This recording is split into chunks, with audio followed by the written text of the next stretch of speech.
pour faire les vidéos dont on avait parlé pour ce week-end.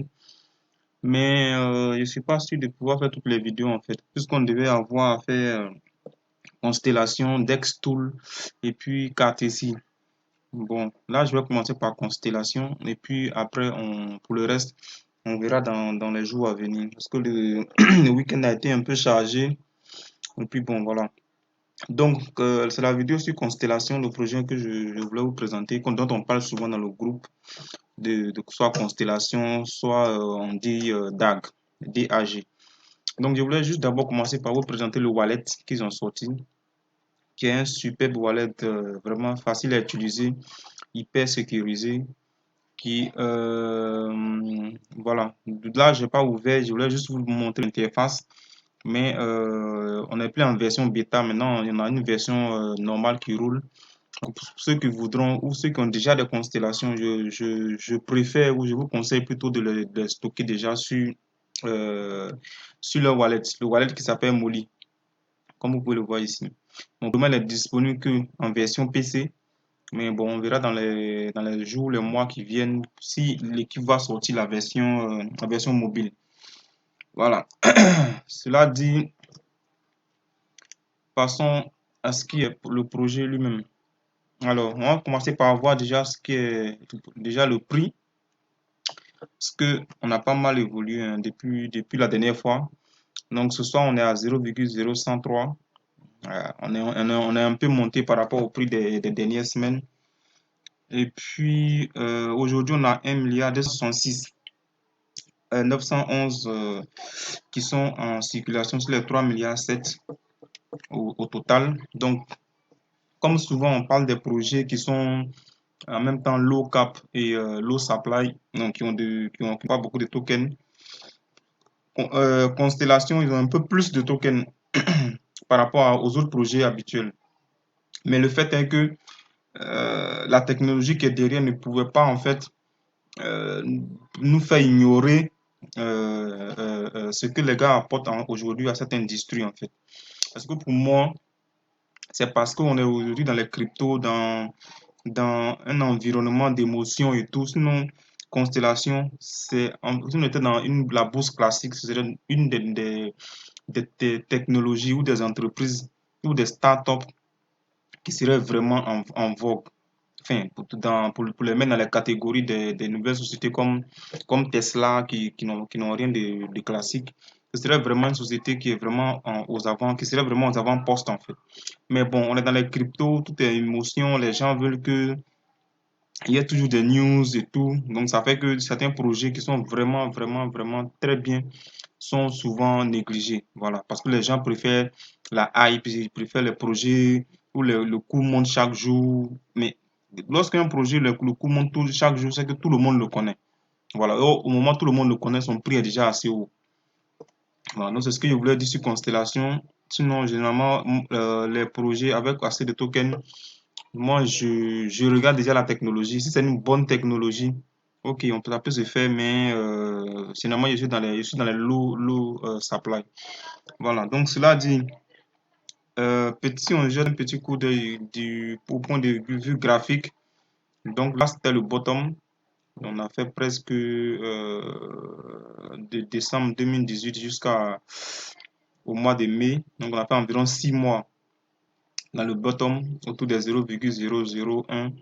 Et puis après, bah, les gens ont commencé à découvrir le projet et puis c'est reparti. Mais bon, comme on est plus ou moins actuellement en B-market, on voit que le prix siphonne un peu encore.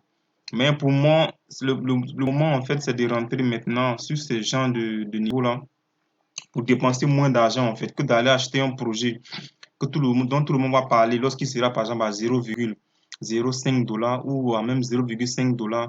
À ce moment-là, tu vas mettre plus d'argent pour acheter des tokens alors que tu aurais pu en fait dépenser 3 fois moins plus bas ici en ayant cherché en fait la technologie et puis tout ce que le projet apporte. Donc, le point de vue graphique, c'est ce qu'on pouvait dire. On va essayer de faire la vidéo rapidement parce qu'après, les gens disent que c'est trop long les vidéos.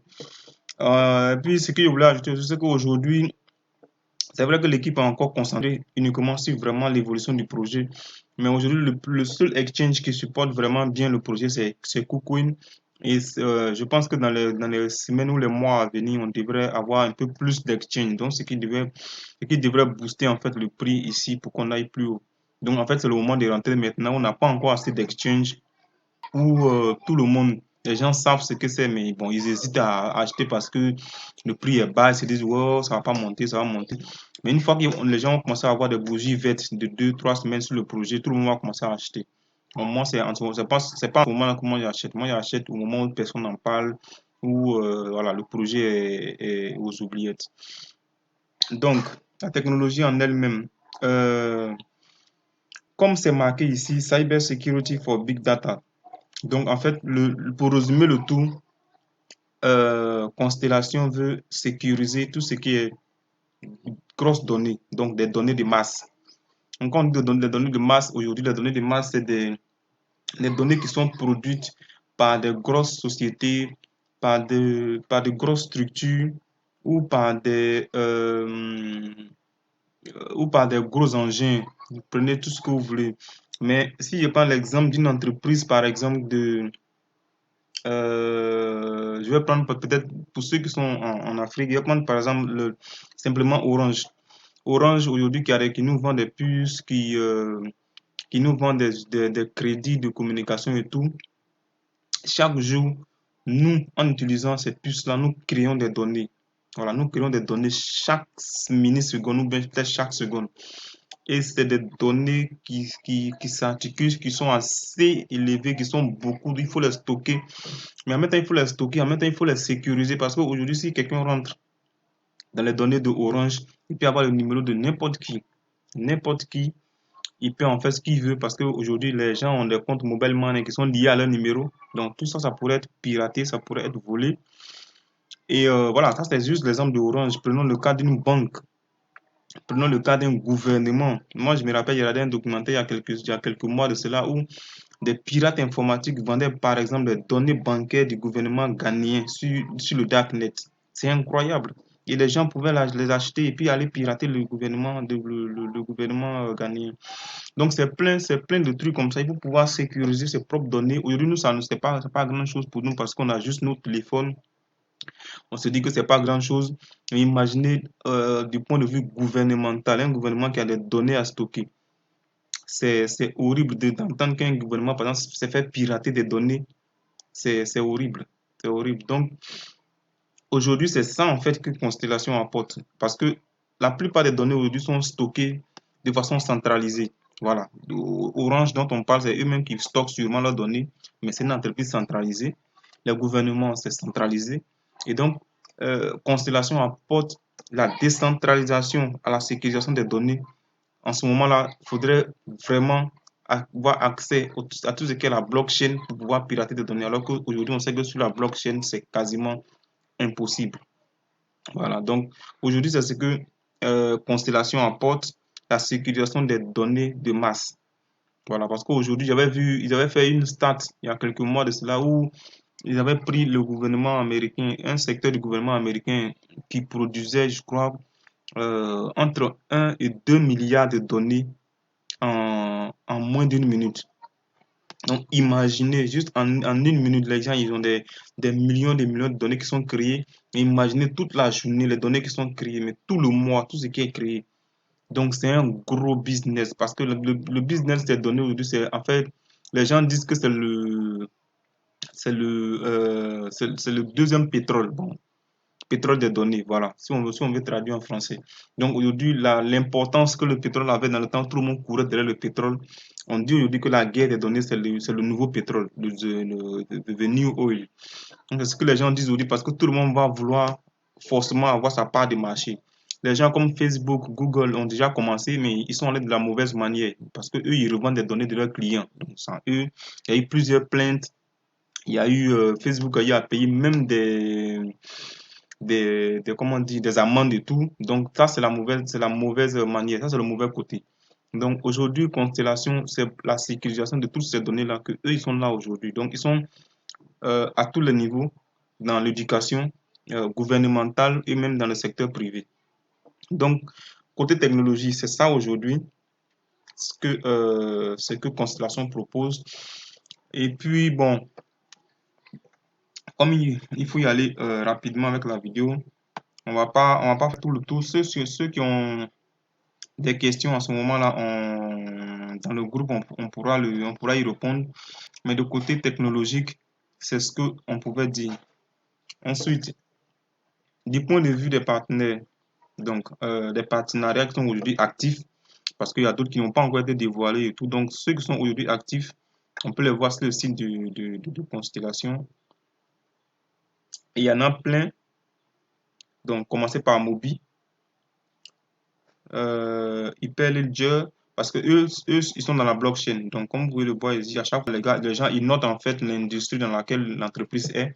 Donc, vous avez tout ce qui est blockchain. Après, vous avez l'entreprise privée, donc ceux qui sont dans l'éducation, le secteur public, blockchain. Donc, à chaque fois, vous avez comment c'est noté. Un des partenariats qui est un peu majeur, mais que tout le monde néglige, c'est le partenariat ils ont avec Chainlink. Avec Chainlink, en fait, aujourd'hui, Chainlink est devenu en tout cas, c'est pas peut-être le meilleur oracle pour les sociétés blockchain. En tout cas, ça, c'est l'un des meilleurs oracles aujourd'hui. Donc, la plupart des sociétés aujourd'hui sont en train de signer des partenariats avec Chainlink.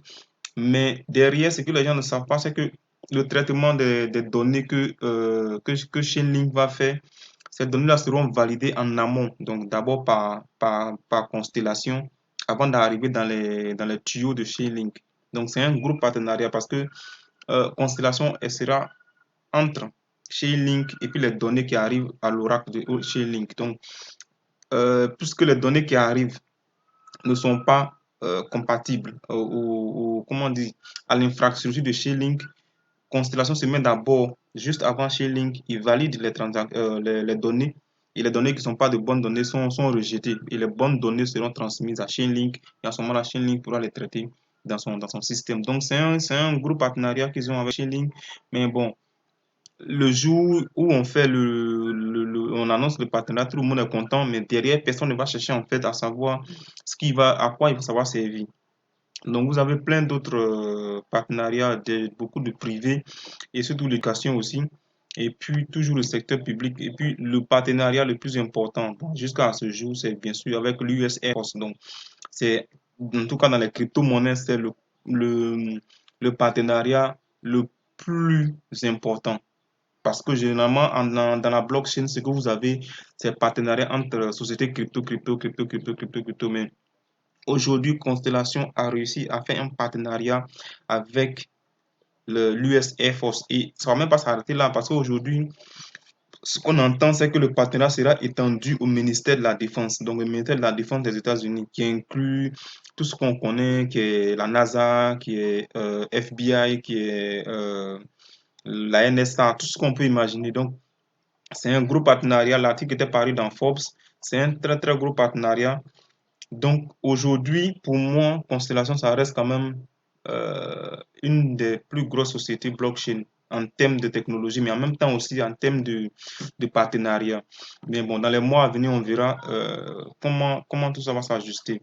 Donc, le partenariat avec US Air Force, donc c'est un peu ça. Aujourd'hui, toutes ces données qu'ils ont, les transmissions entre leurs avions qui sont pilotés, qui sont en l'air et le centre de commandement, toutes ces données qui sont créées chaque seconde, en fait, il va falloir les sécuriser sur la blockchain. Et le plus important ou même le plus facile avec Constellation, c'est que contrairement à d'autres blocs, d'autres sociétés blockchain où pour adapter l'infrastructure de la société blockchain à une société physique, c'était difficile. Par contre, pour Constellation, c'est l'inverse. Aujourd'hui, ils ont créé quelque chose qui peut s'adapter à l'infrastructure de toute société physique normale. Voilà, donc l'intégration est facile. Il y a pas d'embêtement. Donc aujourd'hui, ils vont simplement s'adapter à toute société, que ce soit un autre gouvernement dans le monde ou bien, je sais pas, une autre entreprise. Ils s'adaptent très facilement pour l'intégration de la technologie. Donc côté partenariat, c'est ce qu'on pouvait dire. Il y en a plein d'autres, hein. Mais bon, moi, j'ai voulu relever les plus importants. Decode, vous pouvez chercher ce que c'est. C'est aussi très, très important parce que Decode est le lien entre le secteur privé et le gouvernement américain. Donc, si une nouvelle boîte doit travailler avec le gouvernement américain, elle doit passer par D-Code. Voilà, c'est en fait le lien. Donc, c'est un partenariat qui est très, très important aussi. Voilà. Et puis, vos points de vue équipe. Alors, c'est une équipe très, très solide. J'aime bien leur équipe, surtout Wyatt Meldman, qui est un des génies, en tout cas que moi je puisse connaître aujourd'hui en termes de connaissances en informatique. Et puis après, il y a Ben Jorgensen et puis bon, Benjamin Diggles. Donc, après, vous pouvez aller sur le profil LinkedIn. Par exemple, Benjamin. Benjamin, quand on voit son profil, il a tourné beaucoup. Il a été manager, il a créé beaucoup de sociétés, consultant dans de grosses boîtes. Voilà. À un moment donné, on pense que ça ne va pas finir. Donc, il y a plein, plein de boîtes pour lesquelles il a travaillé. Et enfin, pour des boîtes aussi que lui-même l'a créé. Voilà. Dreamsoft, par exemple, c'est où il a travaillé. Donc, vous pouvez aller sur le LinkedIn de chacun des membres de l'équipe, là, cofondateur ici. Donc, en fait, Constellation, c'est pas la première société qu'il a créée. Il a eu la société bien avant. Voilà, jusqu'à ce qu'il arrive chez Constellation, où ça fait maintenant 3 ans, il est cofondateur. Ensuite, qui est-ce que j'ai vu? Ah oui, Wyatt. Donc, lui, comme je disais, c'est un des ingénieurs, en tout cas, que je respecte beaucoup. Voilà. Il a travaillé, tu vois, il a travaillé, comme je disais, tu vois, là, ils ont des liens avec la NASA et tout. Wyatt a travaillé dans une filiale de la NASA et d'autres sociétés. Après, j'ai pas envie de dérouler toutes les sociétés, en fait, parce que ça va nous prendre un peu plus de temps. Mais vous pouvez aller regarder le LinkedIn de chacun d'entre eux, et puis vous verrez. Et puis après, on a Benjamin Diggles, qui lui aussi a son parcours à lui. Donc lui, il a fait partie du conseil d'administration de l'université de Portland. Et puis, voilà, d'autres, voilà. Il a travaillé aussi chez Oracle, donc 3 ans chez Oracle. Quoi d'autre? Voilà, et puis d'autres postes que vous verrez, mais pour moi, ça reste une équipe hyper solide. Et puis en revenant toujours sur la page, ils ne sont pas que les seuls, hein. Vous avez les contributeurs et les conseillers au projet. Et puis, voilà. Donc, vous aurez la possibilité d'aller voir le lien. Donc, ceux-là, c'est des advisors, c'est tous des conseillers au projet. Mais voilà, il y a d'autres membres de l'équipe aussi pour lesquels vous pourrez toujours aller voir le profil de tout un chacun. Donc, pour moi, c'est en tout cas aujourd'hui l'une des sociétés qui est vraiment en train de développer qui est en train de développer une technologie qui va s'intégrer facilement à ce qui est notre monde réel. Donc, ça ne va pas rester que dans la blockchain. Ça va s'adapter, ça va vraiment rentrer dans ce qui est notre quotidien, il prévoit même la sécurisation des IoT, donc ce qu'on appelle Internet des objets. Donc, l'Internet des objets, c'est ce qui nos téléphones aujourd'hui. Ça va être intégré à tout ça à la longue. Donc, c'est vraiment un long processus pour eux. Et ce que Benjamin disait, c'est que les gens n'ont pas de patience aujourd'hui. Les gens n'ont pas de patience, mais ceux qui auront de la patience avec leur technologie, leur projet, verront que dans 6 mois, dans un an, en fait, c'était pas un truc qui était là simplement pour faire de la figuration, mais qui va s'étendre en fait à plusieurs secteurs. Et les gens en ce moment-là seront étonnés de venir par exemple acheter le coût de l'action en ce moment-là, acheter ça à 1 dollar ou à 1,50 $ par rapport à ceux qui sont rentrés aujourd'hui. Donc, le truc avec la blockchain, c'est que c'est de faire ses propres recherches, Si tu crois en un projet, tu achètes le maximum d'actions et puis tu es là, tu patientes. Parce que plus vite tu achètes et donc tu économises plus d'argent que d'aller acheter dans un an lorsque l'action sera à 0,5. Alors que tu aurais pu acheter ça un an plutôt à 0,005 par exemple. Donc le truc aujourd'hui, c'est ça. Donc c'était la petite vidéo sur Constellation et puis j'espère que vous allez tous bien. C'est dimanche, lundi approche. Ah, mais et puis voilà, il y a ce tweet que je voulais vous montrer parce que après, il faut confirmer aussi que les partenariats existent vraiment. Et donc, ça date du 29 août 2019. Et c'est l'US Air Force qui avait fait le tweet pour dire qu'effectivement, Constellation avait confirmé dans un article de presse le début de la phase 1 de leur collaboration avec US Air Force. Voilà. Donc, c'est vraiment réel, c'est un compte vérifié comme vous le voyez ici et c'est le compte de US Air Force. Ils avaient vérifié, ils avaient confirmé dans le temps que le partenariat était vraiment réel. Donc vraiment, c'est pas quelque chose qui est en l'air. Et comme je disais, il faut aller chaque fois vérifier aussi enfin, quand un projet vous dit il y a un partenariat, il faut aller chez le partenaire puis faire vérifier effectivement que les partenariats existent. Donc là, dans ce cas-là, nous, on n'avait pas besoin de chercher beaucoup parce que dans le même temps, US Air Force avait fait un tweet et ils avaient même émis une lettre de, je sais pas si pour appeler ça une lettre de recommandation dans laquelle ils soutenaient en fait le projet Constellation.